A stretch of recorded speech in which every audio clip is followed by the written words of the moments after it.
Hey again, it's Professor Smith here. I wanted to talk about the importance of using other people's ideas in your writing. So, other people's help. I will be posting this to our BlackBoard as well, the video as well as the PowerPoint, as well as a bunch of other citation information for you to help you this semester. So, the most important thing that you, as an academic writer, can do when it comes to citing is, can you guess it? I'll give you a second. Wait. It's always cite correctly. Yeah, you might have seen it on the left side over here, but always cite correctly. We work with MLA, Modern Language Association. There are other types, Chicago, APA, but for us, we write an MLA, and MLA has very specific rules, very specific guidelines. It's a bunch of academics sitting in some sort of high castle with their fingers on their nose, thumbing down at us, being like, we're better than you, we know how to write, so these are the rules, and if you don't follow us, you're wrong. So we gotta follow the rules. I find too often students citing stuff, and I'm scratching my head wondering, who taught you this? Why would you think this is correct? Probably my favorite is when students put whole really long URLs into a citation, and I'm reading a paper and I can't click it because it's a paper, so what am I supposed to do with this? So always cite correctly. If you do not know how something is cited, you have me as a resource, you have the Writing Center as a resource, you have the Tutoring Center as a resource, you have a countless amount of resources online for free between Purdue, University of North Carolina, Chapel Hill, and literally just typing in, how do I cite a YouTube video, MLA, enter into YouTube, to YouTube, to Google, to Bing, and you will get it. But don't do it incorrectly. If you don't know, don't make assumptions. If you don't know, don't guess. So when you're citing, there's 3 ways to cite without being called out for plagiarism. And being able to engage in each of these 3 types of citing is going to elevate your writing. If all you're doing is quoting, it bogs down the writing, it makes it a little harder to read. So you do want to be able to navigate between these 3 things. So let's start with the first one. To summarize. So a summary is a general overview of a whole piece or a specific portion that pertains to your writing. So for instance, if I was writing a research paper and I only used chapter 2 of a textbook, I wouldn't have to summarize the entire book. I would only have to summarize chapter 2. If I only read a small section of chapter 2, I would only summarize the small section. So you're only summarizing the bit that you're using. So if you're using a whole piece, then you summarize the whole thing. So like I've asked you in your first paper, to summarize your summarize your fake news story that you've chosen. So this is where I would expect for you to be doing this. It should, for the most part, and that's like 98.9% of the time, should be in your own words, which means that you really need to grasp what's being said. Avoid quoting, avoid even paraphrasing here. You should be really using your own words.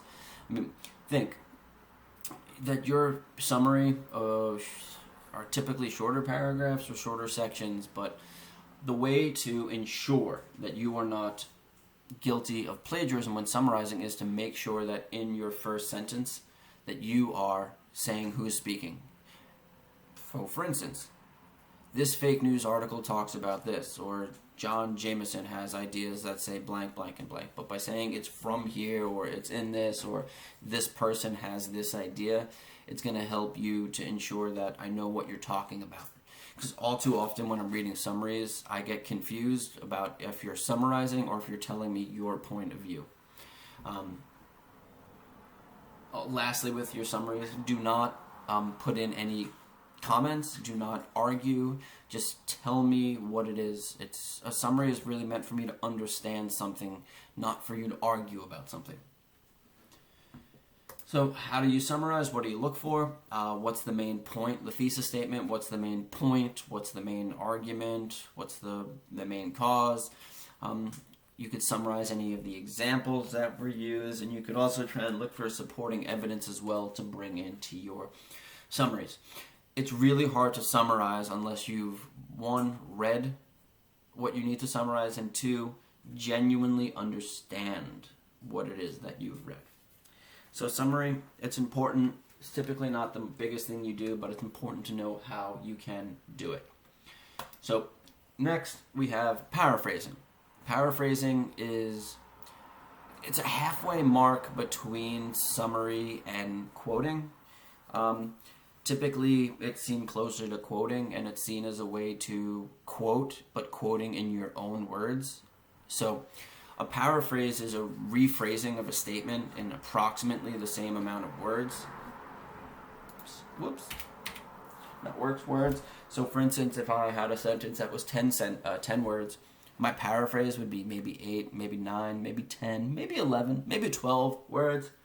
But by the time I hit 13, I'm probably doing too much. If I'm only using 5 or 6 words, I'm probably not getting it there. And the idea of paraphrasing is to understand what somebody said and to take that language and to bring across the same idea, the same statement, but in different words. Like if you've ever heard a confusing sentence in class in literature or whatever in English, and you and your professors were sitting there analyzing it for 5 or 6 minutes, it's probably not a good quote for your paper because somebody might not understand it. So you might want to take that really difficult quote and put it into something a bit more accessible for your readers. Your own rendition of essential information and ideas expressed by somebody else. It's a legitimate way to borrow ideas from a source without stealing, without being guilty of plagiarism. Excuse me. It helps you to control the temptation of quoting too much. As I was saying, like the more you quote, it bogs down your paper because it's like one sentence your words, and then another sentence somebody else's words, and then back to your words, and then to another author. So it's like the tone and the pacing of the paper is constantly being like bop, bop, bop, bop, bop, because it's everybody, like almost a different speaker every other sentence. So when you paraphrase, you're using other people's ideas, but you are still giving credit where credit is due. So it is important to, when you are doing this, to make sure that you are still putting in your citations after your paraphrase.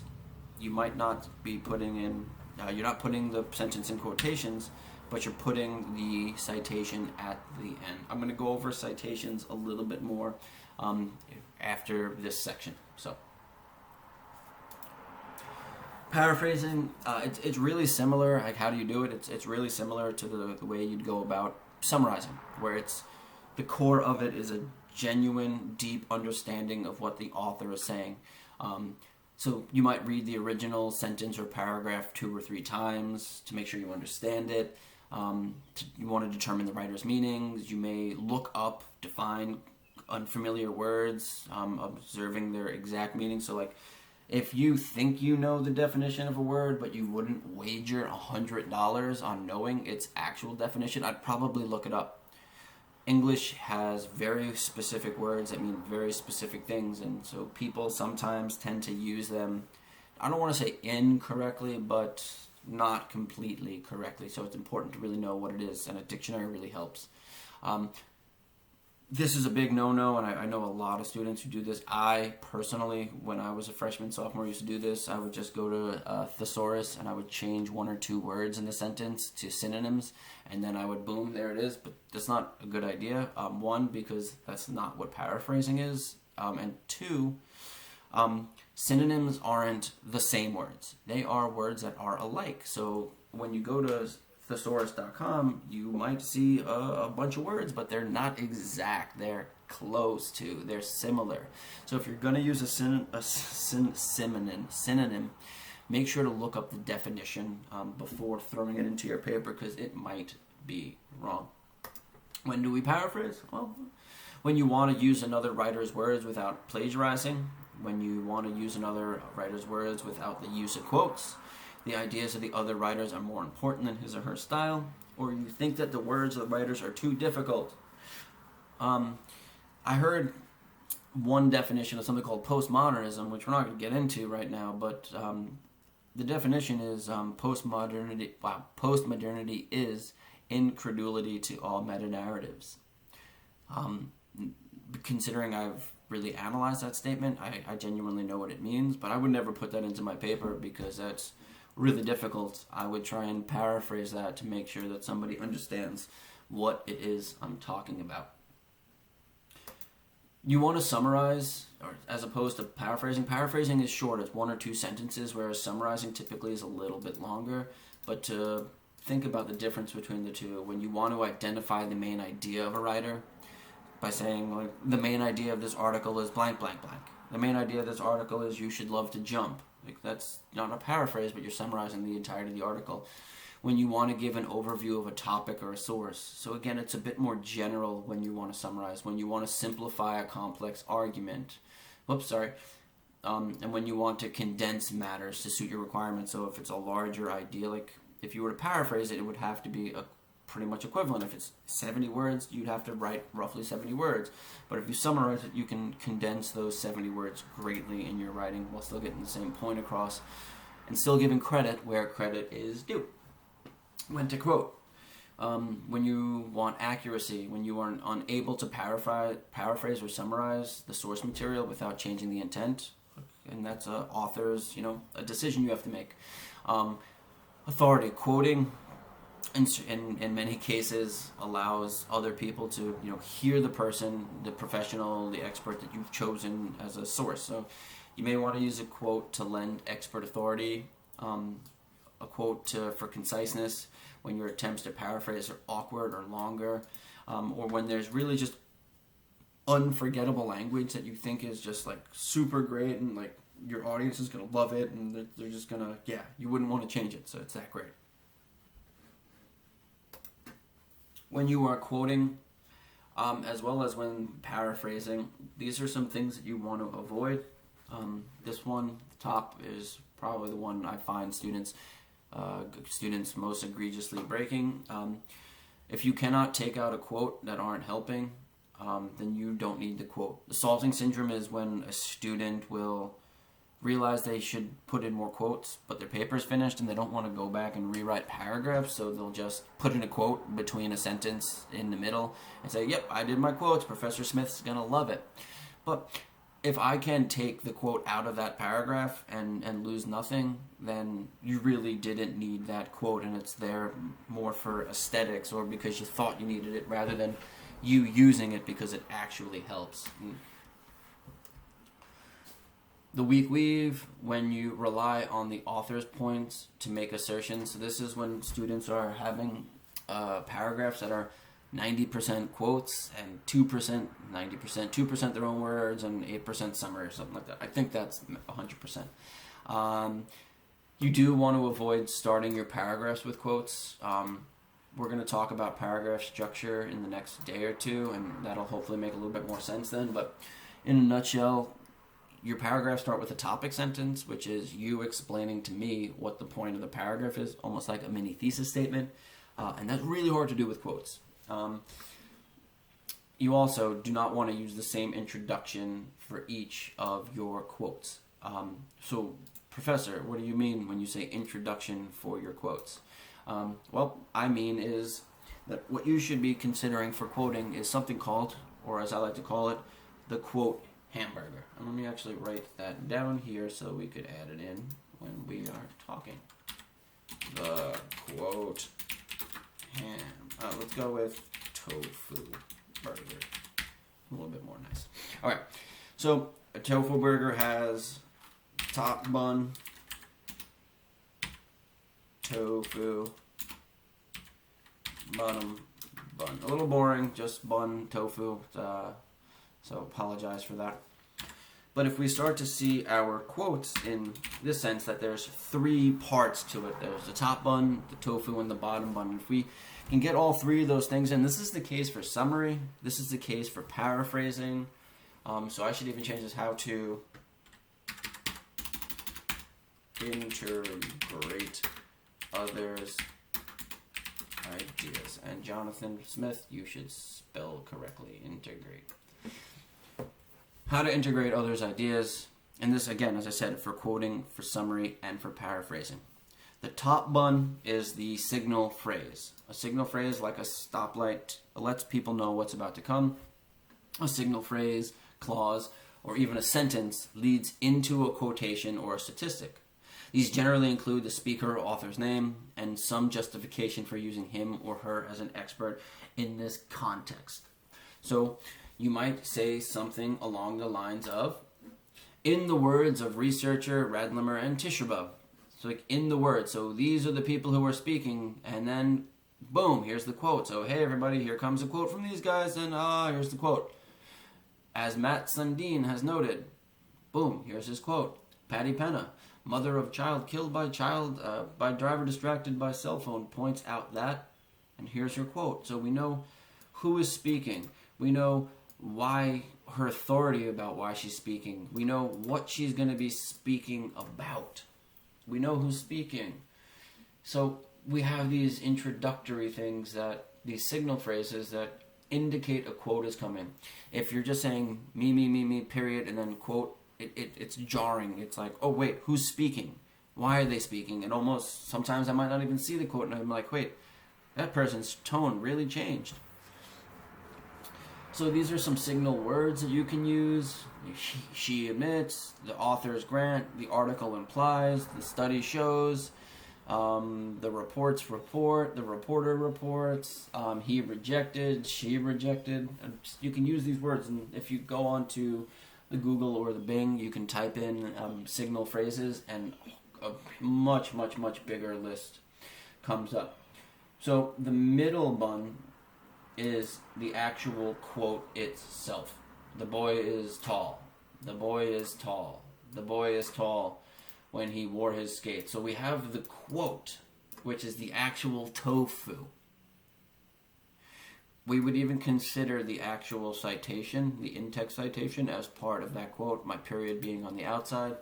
And then us moving lastly into explaining yourself. And this should probably be rearranged to make that more sense. Explain yourself, the bottom bun. You know why you've used a quote. You've read the article, you've watched the movie, you said to yourself, I think this is really going to help me here, and I know why. As a writer, it's your responsibility to make sure I understand why you've used this. You don't want me to be thinking, I wonder what the importance of this is. I wonder what the significance is. Now that you've added your quote, explain why the quote is important. What did you think it means? How does it connect to your thesis? How does it help the point that you are trying to make? Your quote should add to what you're trying to convey to the reader. Follow up your quotes by linking it to the current point or argument. So literally using the language above, this quote means blank. The significance of this study shows that kids should be eating more vegetables, but you're directly addressing why the quote is significant. You're directly addressing how this quote helps you out. So, quote hamburger, top bun, quote, and then bottom bun. All right, so I'm going to move over to another article that's some other stuff I want to post, but I'm just going to explain what that is, so give me a second to get that up. All right, everybody. So I have 3 documents. I know it looks like we're looking at one, but these 3 PDFs I'm going to be posting to our class website so that you have this information. As I said at the beginning of this video, everything has a rule, everything has a regulation, from an advertisement through until a digital file, including a graphic novel, so on, and so forth. If what you've chosen for any of your projects isn't on here, this list isn't complete, and there's other lists for you. So on the left side we have what the actual source is. So for us, probably most of us aren't using books. Most of us are probably using news articles, magazines or news articles, what we're using. Magazines or web pages. We could even use a web page if that's what we're using as well. So we have the works cited. So this is the end of the page, and we're going to talk about this towards the end of next week, but this is what a citation would look like. This is what the in-text citation would look like. And this is what the parenthetical citation would look like. And this is probably the one that we're going to be most, that's going to be most important for us. that if I'm using an online book, that I'm going to be trying to talk about putting this information in the author's last name and what the page number was, if there was a page number. If there is no page number, then you don't put it in. For instance, if we look here at webpage, individual author, no page number, no page number, no page number. And this is because there is no page numbers typically on a web page. So I'm going to post this again, and you can utilize this as a kind of a quick reference guide for citing in MLA. I'm also going to be posting this one, which is a cheat sheet, which I think is a little bit easier because it's a little bit shorter, and this one would be more appropriate for you for this project. You know, when you are citing by one or more authors, this is how you do it. It's just a nice, quick, easy reference. I could go over every single rule, but it's boring, and it's a lot of stuff to keep in your head that you don't need when you have these sort of references. The only thing that you really need to keep in mind is that when you're citing MLA, you typically only need two pieces of information, and that's the author name and the page number. If you can't find that, either of those things, then you typically leave those blank. The last thing that I want to post is notes on MLA. So recently, I believe in 2016, there were slight changes to MLA. We're on the 8th edition now. There'll probably be some more changes coming up. So if you take a quick glance at this, you can see how MLA changes, how they're getting together, how like every 4 years they're coming up with new ideas to try and make writing easier to write, try to make MLA better. So this is just like another little thing you could look at that I think is really beneficial to help get an idea of what MLA is and what's going on and why we use it. It explains a lot of their the rules, like what's going on in their heads, like why they've chosen what they've chosen. So I think this is really interesting as well that I'm going to post. That'll be really beneficial for you and your development of quoting. So I'm going to end it here. I'm going to talk more about this in more detail over the coming week and try and post some more stuff as well. But I hope that this general overview refresher is good for us getting through continuing writing our paper. All right, cool. Thanks, everybody.